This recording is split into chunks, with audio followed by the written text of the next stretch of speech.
Well, which, leads me to, my next topic is like, how does one like find a great agent? What should they look out for in terms of, what questions that maybe they might ask or something like that, just to help them like guide through this like, this interview process to find the best one that's going to represent them to buy, their dream home.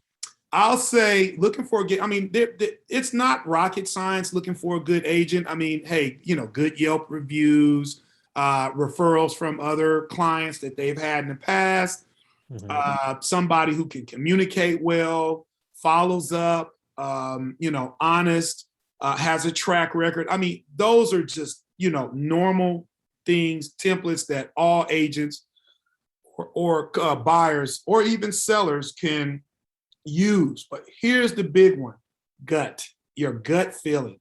If somebody you meet them in person, everything can't be about the computer. Everything can't be about text. Everything can't be about email. Maybe after first initial meetings, that's fine. But you gotta meet somebody face to face or Zoom if somebody's across the country. But your gut's gonna tell you if this person is somebody I can work with. It just aligns. Everybody's not gonna be a good fit for everybody, but at the same time, a person you get that vibration and that vibe, and you'll know that hey, this is the person that I can work with. Follow your first mind. It's most of the time it's usually right. Well, let me ask you, like, since we're on the topic of agents, what, since, I always believe that you always gave the straight answer, whether it was popular or not. But, that's what I admire about you. So, in terms of like, I mean, there's so many agents out there, real estate agents. Like, what, if anything, are real estate agents like not telling their clients that maybe they should um, tell them, or maybe kind of like, prep them for in today's market? You know what? That's a good question. I'd say, I don't consider myself a great agent. And the reason why is because I'm not just trying to sell you.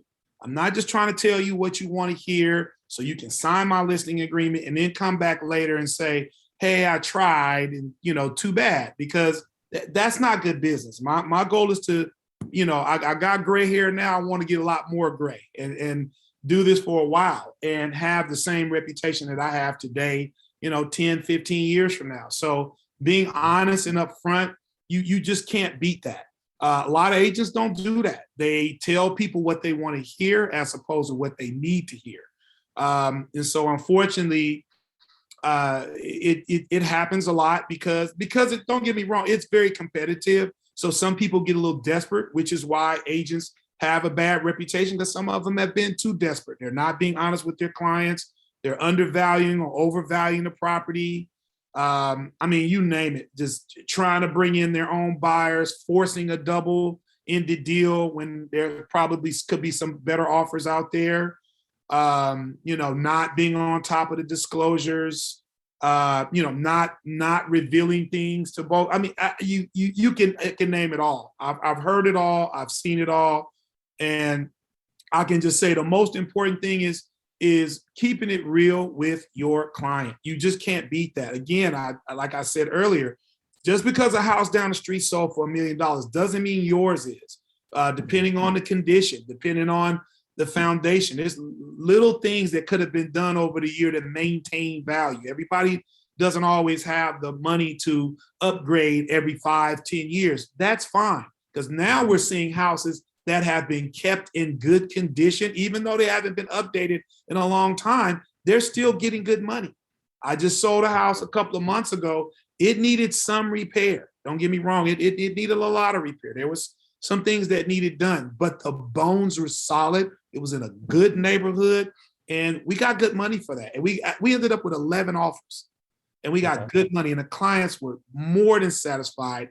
And again, we didn't stage it. We just cleaned it up, cleared it out, put it on the market, and it did fine. And it needed some TLC, but again, keeping the bones solid, solid foundation, solid roof for the most part. Those little Mhm. things hold value.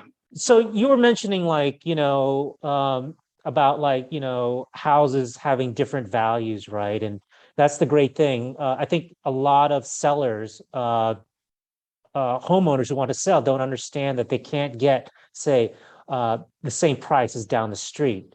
And so what you're telling me is like, in terms of like finding a really good agents, or what agents are not telling their clients is the straight answer. I mean, you're basically saying like, look, you're kind of I mean, I would assume, are you parsing the amount saying, hey, your house is not worth this because of A, B, and C. And Correct. sometimes they don't like hearing that, but they need to hear that, right? And Yeah. mhm, That agent is going to use those deficiencies against you. So that's why it's very important that, especially when you're selling a property, that you get somebody not just doesn't have the stats, but has savvy, that has mhm, the savvy to be able to strategically negotiate with the buyer's agent, because there's all kind of little nuances that goes on in between. And again, it's never the same with each house. It's always different.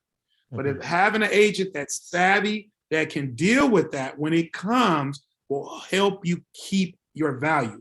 And on the flip side, being a buyer's agent, having the savvy ability to see the opportunity where you can go in and get the best deal for your client, because sometimes there's conditions and things that's going on that the buyer can use to their advantage. So it's a good balancing act. And so it's always great to work with an agent who's good on both sides, because then Mhm. it's like a good football game. We're going at it. We're going back and forth. And I've had a few, hey, some I had to say, hey, I had to learn a few things from myself. But been in the business I mean, I've had my license since 2013, and my agent's license in 2013, my broker's license since 2016. It's definitely, I've learned a lot, but having been in real estate even before that, I can say I kind of came to the table with a little bit of knowledge and whatnot. And I can definitely say I got a PhD on what not to do. I made a lot of Fair enough. mistakes, bumped my head many times. So that I think that helps me when I work with clients, because I can definitely tell them first and foremost, don't do this, right? Yeah, well, it sounds like, you're trying to manage expectations on both sides. Like say if you're representing a seller, right? You're giving them the straight answer. So it doesn't bite them in the butt later, so to speak, right? Like, Correct. I'm thinking like, if a agent is trying to sell them on hopes and dreams, but then when a house hits the market and it's not hitting that level, they have the listing agreement, but the seller is sorely disappointed because they were under different expectations. Correct. And again, that causes time. There could be some financial implications from taking too long to sell this property. Okay. Again, it's about perception. The longer a property sits on the market, it starts to give a perception that it's either overpriced, or no one wants it, or something's wrong. It's just kind of what it is. So that's why, again, I and sometimes I have to fight with my clients, a good fight. Again, it's their choice. I work for them, so they make the final decision. But I don't just go easy. I want to make it unequivocally clear. This is my advice, and this is why. So it's not what Jean wants. It's what the market is telling us. And hey, Right. you can one of my old brokers, Miss Pam Flags, I love her to death. She told me sometimes people are in fantasy land and sometimes they're in reality. And you got to figure out which one they're in and try to help them get them back to reality. Because fantasy land, 9 times, probably like 99.99% of the time, never happens. Just doesn't happen. Okay. Well, that's the great thing about you, is that you give them a straight answer, whether they like it or not, but it is a real answer.